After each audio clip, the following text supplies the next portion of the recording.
Hello friends, hope you're well. In this video we're going to take a look at the two AMD Ryzen 3 CPUs, the 3300X and the 3100. Late to the party, I know, but better late than never.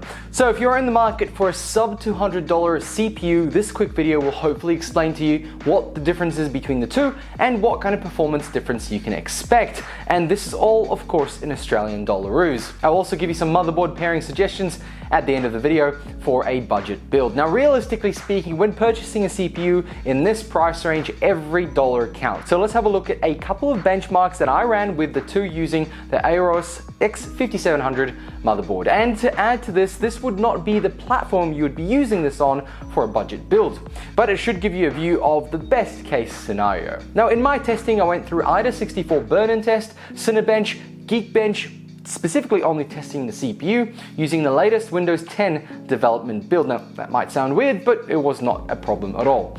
I wanted to look out for idle and high temperatures, as that dictates what kind of cooler you can get away with, and the included REF cooler will be fine for both, so I didn't need to worry about that.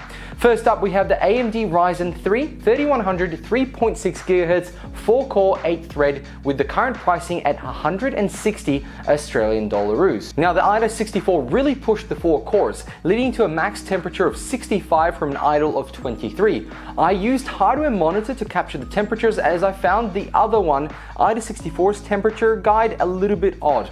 Cinebench put the CPU right under the 7700K, which I have in my main rig, and to be honest, it hurt deeply.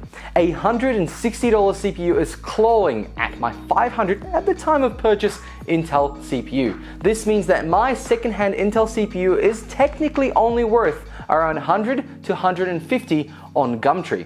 Thanks, AMD. Now, Geekbench brought back a single core score of 1106 and multi-core score of 4175. Comparably, in single core performance, the 1106 is not bad when the top score is held by Intel Core i9-10900K, which clocks at 3.7 GHz and has 10 cores and only scores 1419. This is obviously all at stock, non-overclocked speeds. Now, my 7700K got 1177, and so again, I cry at how AMD has managed to dismantle the budget and performance segment of the CPU market. On the multi-core score, however, this CPU is on the lower end.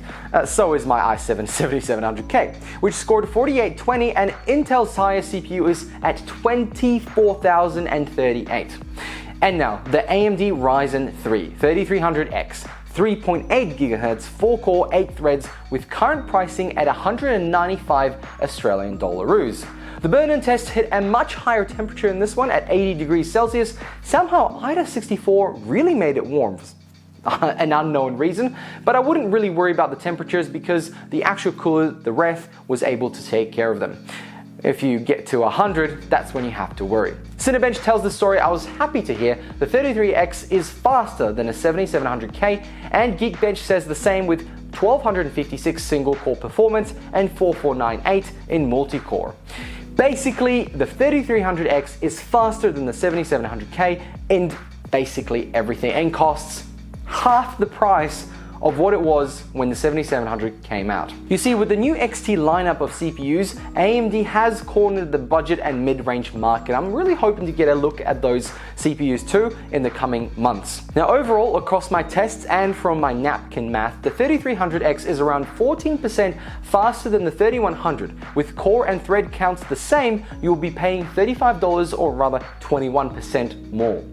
Well, what can you get for an extra $35? Not that much more RAM, maybe a little bit. Nowadays, my general suggestion in RAM is 16 gigabytes, but you can actually get away with an 8 gigabytes of RAM with these budget builds. So that $35 isn't going to go a long way. So it might actually be worth upgrading that 14% faster with the 3300X. You're not losing out on much, and you're not technically gaining that much. So the performance difference is fairly negligible. 14-15% isn't going to make much of a difference, but it depends how much $35 is worth to you. I would say for a really low budget Ryzen build, the 3100 will be absolutely fine. Now, gaming wise, the performance was absolutely fantastic with both. They performed as well as my 7700K, and the frame difference when I was using a 1080 Ti in this build was just insignificant because I couldn't catch out the difference. Now, the matchup for this build, if you're trying to do it dollar for dollar, I would suggest maybe, if you're doing it for new, I would suggest an NVIDIA 1660, or you could go with a Radeon RX 5500 XT. Both will not be bottlenecked by any of these two CPUs. For the motherboard, the B450 platform will be perfect for a budget build, and ASRock has some reasonably priced motherboards too. Now, performance would be very similar to my scores on that platform. Friends, hope this short video helped you make a decision between the two CPUs. If you like this video, then tap that like button, and if you'd like to see more, then please consider subscribing. I do look forward to bringing you more content like this, and hopefully soon a Ryzen Zen 3 build when it comes out. I'm saying goodbye to my Intel and hello to Zen 3. Big thanks to AMD for sending me these for review. I really appreciate it, and thanks for watching. I'll catch you in another one. Bye!